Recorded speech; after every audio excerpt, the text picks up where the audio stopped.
we know what the AFC playoff picture, we know what the standings say. I want to know what our hearts say as things currently stand right now, right? So Tennessee is the 2 seed, Baltimore is the 3 seed. I don't know how good either of those teams are.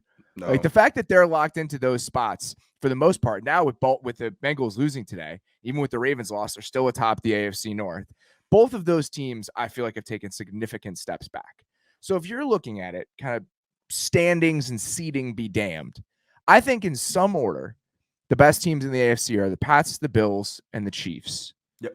And then I think that there's a small drop-off. And then I think the team after that I feel the best about is not currently in the playoffs, and that's the Colts. Yes. I'm glad you said that because I feel the exact same way, and they're the 9 seed right now. That's how this year is.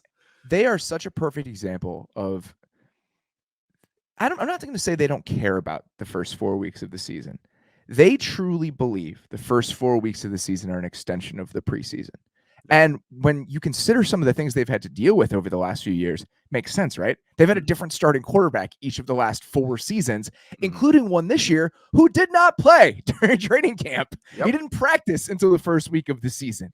So it would make sense that they kind of are settling into some of the things that they're doing. On defense, they mix up their coverages every single year. They try to add little tiny wrinkles. They're playing a ton more cover 6 this year compared to what they've done in years past. And you think about some of the just real busts they had in that Seattle game early, in the Rams game, in that exact coverage. Guys like Rodgers, their really young corner, he's coming on. It's settling for them. And I kind of want to see them make it. Like, I'd love to see them be one of those teams just because I think that they have the best shot to really give one of those top 3 teams a real run if we get there. Like, I truly believe they're the 3rd best team or the 4th best team. And I think you could make an argument that they're right there with everybody else. Yeah, they're fighting for a podium. Like, and we've talked about in the NFC picture how it's like, oh, the best version of the playoffs would have the 49ers in it. AFC, the best version of playoffs would have the Colts in it. Because it's like, because not only it's not like, oh, they deserve and just to make the playoffs, good for you. It's like, no, they could win a game or two. Like they can absolutely they can throw especially this year. Yep. Especially this year. If you had told me before the season that the Colts could really make a run in the AFC playoffs, I'd be like, I don't know, not yet. Yeah. Not yet. Like there are too many questions. Like, we'll see how the first year of Wentz goes, but it's this weird season where I kind of feel like, why can't they play with anybody? Yes. Like, their defense is 12th in DVOA right now. Their offense is in the top 10, and it feels that way. Like when you watch, I know they played the Texans today, but I'm talking last week when they played against the Bucs. When they lost, it still was an impressive performance. When you watch them right now, they feel like that sort of team. So, I mean, I don't know if it's going to be tough for them too. They play the Pats after their bye, and then they play the Cardinals on Christmas Day. Like, it's not going to be an easy road for them either. So, but right now, that's kind of how I feel about it. I think the Pats, Bills, Chiefs, Colts, Chargers, Bengals are those teams are like the ones that I would like to see in the postseason. Yeah, a few weeks ago we kind of were like, hey, the Patriots are, they're on the upswing, and then that's how the Colts feel. They feel that same way just a month later, like where they're like, okay, we figured out what our identity is. And I love what you're talking about the coverages too, because that's just what they're well coached on both sides of the ball, and it's because they understand their personnel.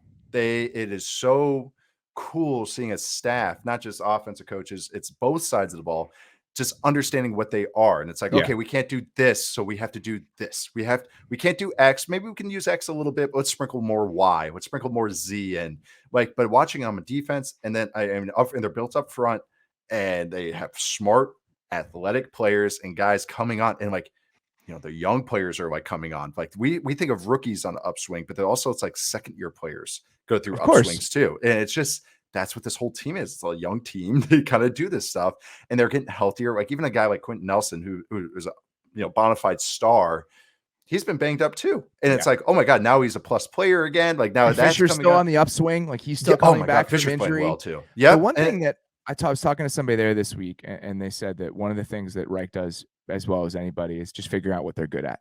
Like you think about that Philly team is another good example. Like when he was there, and just the last couple of years, they've gotten so much better over the course of the season when they've been like, all right, this is what we do well on offense. We're spamming the button. We're just going to do this more. And they do such a good job of paring that stuff down and understanding that the first 4 to 6 weeks of the season are a feeling out process, especially when you have a new quarterback. And especially when you have an extra week now, like Yeah. that's like you give yourself that little extra buffer. I think the smart teams realize that it's like, hey, maybe a guy's banged up. It's like, okay, don't rush him back. We got an extra week to catch up. And I think the best way I could put it is that they're really good at cutting fat out. They Exactly. understand. Yes. They understand that trim it up and make it a fillet, and that's what they do really, really well. So you're looking at it right now. The Bengals are the 7 seed. So the Chargers, Bengals, and Colts probably couldn't make the playoffs, all of them, unless the Colts somehow catch the Titans. That wouldn't be shocking. The Titans' schedule for the rest of the way is pretty easy. They play the Jags. They have a game against the Steelers, the Niners, the Dolphins, and the Texans.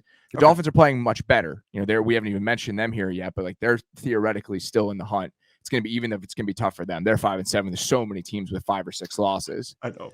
And then you look at the Bengals. They have the Niners, the Broncos, the Ravens, the Chiefs, and the Browns. That's not an easy road.